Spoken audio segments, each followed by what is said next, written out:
योगी से डरे नहीं केशव, डंके की चोट पर दिए जवाब। प्रधानमंत्री नरेंद्र मोदी ने भी केशव का किया समर्थन। अखिलेश यादव को भी केशव मौर्य ने कर दिया चैलेंज। यूपी की सियासत में मचा हड़कंप। दोस्तों, दिल्ली से महाराष्ट्र और महाराष्ट्र से यूपी में मचे सियासी घमासान के बीच एक और भयंकर खबर केशव प्रसाद मौर्य से जुड़ी आ गई है। औरंगजेब मामले पर महाराष्ट्र और यूपी में मचे सियासी बवाल के बीच deputy CM Keshav Maurya UP में एक और बहुत बड़ा दांव खेल दिया है।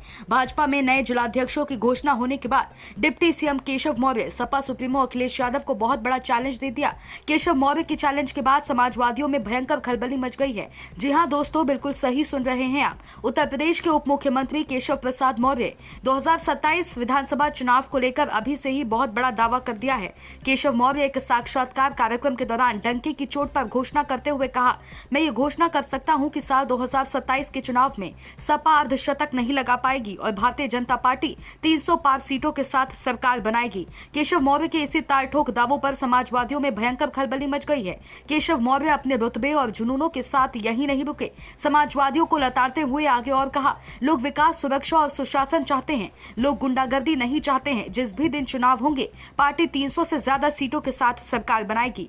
दरअसल औरंगजेब मामले पर मचे सियासी बवाल के बीच केशव प्रसाद मौर्य एनडीटीवी को दिए एक इंटरव्यू में कहा कि हमारी सरकार के फैसलों से हर वर्ग को लाभ मिल रहा है। स्वास्थ्य से लेकर सड़क, आवास और बिजली तक का लाभ लोगों तक पहुंच रहा है। भाजपा सरकार आने के बाद पूर्ववर्ती सरकार द्वारा राशन के मामले में की जा रही बेईमानी को रोका है।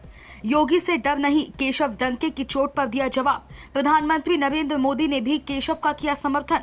केशव मौर्य अपने पुराने दिए गए बयानों पर भी खुलकर बोले। लोकसभा चुनाव का परिणाम आने के बाद केशव मौर्य संगठन बड़ा है सरकार से वाले अपने बयानों पर कहा कि मैंने जो बयान दिया था उसका परिप्रेक्ष्य इतना था कि सरकार और संगठन दोनों एक दूसरे के पूरक हैं। संगठन नहीं होता तो चुनाव कैसे लड़ते, चुनाव नहीं लड़े तो सरकार कैसे बनती। तो ऐसे में मूल संगठन है, ये बात हाईकमान भी मानती है। हमारे पीएम नरेंद्र बीजेपी मुख्यालय आते हैं, प्रधानमंत्री कार्यालय में पार्टी को नहीं बुलाते। संगठन के कारण सरकार बनती है, सरकार से संगठन नहीं बनते। वहीं deputy CM Keshav Prasad Maurya Sapa supremo Akhilesh Yadav द्वारा की गई टिप्पणियों पर केशव ने कहा कि अखिलेश जिस भाषा में बात करते हैं वो मैं नहीं कर सकता। इनके अपमानजनक बातों का जवाब यूपी की जनता अपने वोट के माध्यम से बीजेपी को जिता कर देगी।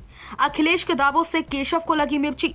डिप्टी सीएम केशव प्रसाद मौर्य के दावों पर सपा सुप्रीमो अखिलेश यादव ने भी एक दावा ठोका है। कहा, साल 2027 के विधानसभा चुनाव में समाजवादी पार्टी अपनी सरकार बनाएगी। भाजपा की सरकार में कानून व्यवस्था ध्वस्त हो गई है, महिलाओं को न्याय नहीं मिल रहा है और बीजेपी में ही फूट है। Bureau report, DK Tripathi, Saam TV digital. Subscribe करें साम टीवी, क्योंकि हम आ गए हैं अब आपके बीच।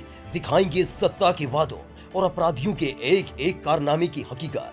और हाँ, अगर आपके पास भी हो कोई ऐसी खबर तो कमेंट करके हमें बताएं, क्योंकि बिना डर और दबाव के हम दिखाते हैं हर एक खबर डंके की चोट पर।